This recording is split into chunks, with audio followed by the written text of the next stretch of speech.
बिस्मिल्लाहिर्रहमानिर्रहीम। Welcome to the class influential statistics. आज हम चेक करते हैं finite population correction factor.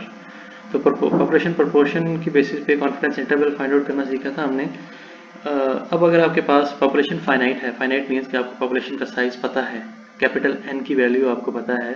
Capital N means population size आपको पता है, तो आपको फिर करेक्शन फैक्टर अप्लाई करना पड़ता है। करेक्शन फैक्टर क्या है? N minus N population size minus sample size divide by population size minus 1 और होल अंडर रूट।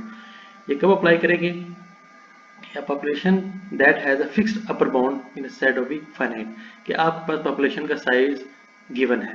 दूसरा, for a finite population where the total number of objects is n, मतलब sample population size and the size of the sample n, the following adjustment is made to the standard error of the sample mean and the population proportion।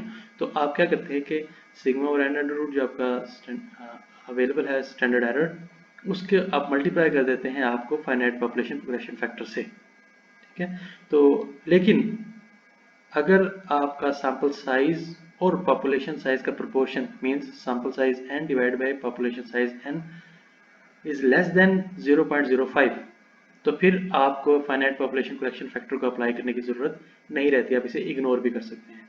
ठीक है, तो अगर ये value n into capital n divide by capital N is greater than 0.05, तो फिर आप finite population correction factor को apply करेंगे। तो यहाँ पर कुछ फ्रैक्शन ऑफ द पॉपुलेशन और करेक्शन फैक्टर्स को अप्लाई करके दिखाया गया है। सो अगर फाइनाइट पॉपुलेशन फैक्टर में आपको पॉपुलेशन साइज 1000 की दिया हो, तो सैंपल साइज अगर 10 है, तो फ्रैक्शन ऑफ पॉपुलेशन क्या होगी?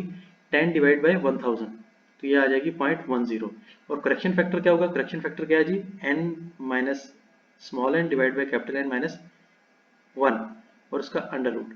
तो हमारे पास पॉपुलेशन साइज क्या है? 1000 कैपिटल N, और सैंपल साइज क्या है? 10 स्मॉल n, 10 हो गया, और डिवाइड बाय कैपिटल N है 1000 माइनस 1। तो इसको सॉल्व करेंगे तो 0.9909 आ गया। इसका फिर से अंडर रूट लेंगे तो वैल्यू आ गया 0.9955, तो ये वैल्यू आ गई जी करेक्शन फैक्टर 0.9955। तो इस करेक्शन फैक्टर का आप अप्लाई करेंगे। So observe that the finite population correction factor approaches to 1 when n divided by n become smaller। ठीक है, तो अब ये देखते जाएं कि हमारे पास हमने एक कंडीशन देखी थी कि आपकी small n divide by capital N should be greater than 0.05। तो अगर ये 0.05 से बिलो है, तो फिर तो इसको अप्लाई करने की ज़रूरत ही नहीं रहती, क्योंकि अब जब इसको इस स्टैंडर्ड एरर से मल्टीप्लाई करेंगे तो रिजल्ट्स में कोई खास फर्क नहीं आएगा। अब देखें तो सैंपल साइज जैसे जैसे स्मॉल होता जा रहा है, करेक्शन फैक्टर 1 के करीब होता चला जा रहा है। तो जब ओरिजिनल वैल्यू को 1 से मल्टीप्लाई करें तो असल वैल्यू ही रहती है, जैसे 5 multiplied by 1 is equal to 5। ठीक है, तो इस वजह से जैसे जैसे आप सैंपल साइज इंक्रीज करेंगे तो करेक्शन फैक्टर छोटा होता चला जाएगा। तो जब ये छोटा होगा तो फिर स्टैंडर्ड एरर को ये रिड्यूस करेगा।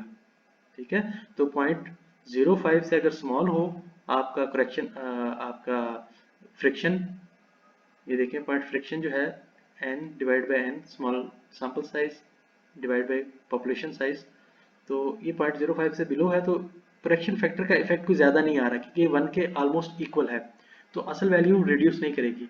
तो जब ये करेक्शन फैक्टर की फ्रिक्शन बढ़ जाएगी, फ्रिक्शन बढ़ रही है, तो करेक्शन फैक्टर भी बहुत ज़्यादा स्मॉल होता चला जा रहा है। तो अब आप क्या करेंगे? आप जब इसको स्टैंडर्ड एरर से मल्टीप्लाई करेंगे इस करेक्शन फैक्टर को, तो स्टैंडर्ड एरर रिड्यूस कर जाएगा, तो हमारे पास नेट इफेक्ट जो है वो ज़्यादा एक्यूरेट आ सकता है। तो इसी वजह से हमने वो कंडीशन ली थी कि proportion between sample size and population size should be greater than 0.05। अगर 0.05 से बिलो है तो फिर इसको अप्लाई करने की, करेक्शन फैक्टर को अप्लाई करने की जरूरत नहीं है। तो यहाँ पर हम देख लेते हैं कॉन्फिडेंस इंटरवल। अगर आपके पास पॉपुलेशन स्टैंडर्ड डेविएशन गिवन है और पॉपुलेशन का साइज भी गिवन है, तो फिर आप करेक्शन फैक्टर अप्लाई कर सकते हैं जी टेस्ट के साथ। और अगर पॉपुलेशन का स्टैंडर्ड डेविएशन गिवन नहीं है लेकिन पॉपुलेशन का साइज गिवन है, तो फिर आप क्या करेंगे? टी वाला कॉन्फिडेंस इंटरवल वाला फार्मूला अप्लाई करेंगे, टी की वैल्यू लेंगे और सैंपल स्टैंडर्ड डेविएशन की वैल्यू लेंगे, और अगर पॉपुलेशन का साइज गिवन है तो करेक्शन फैक्टर यहाँ पर अप्लाई कर देंगे। और ऐसे ही प्रोपोर्शन के साथ अगर आप अप्लाई करना चाहें तो प्रोपोर्शन के फार्मूले के साथ आप करेक्शन फैक्टर को मल्टीप्लाई कर देंगे। तो इस सूरत में जो स्टैंडर्ड एरर्स हैं इसको हम करेक्शन फैक्टर से मल्टीप्लाई कर रहे होते हैं तीनों सिचुएशंस के अंदर, तो आपके रिजल्ट जो है वो ज़्यादा रिफाइन हो जाते हैं।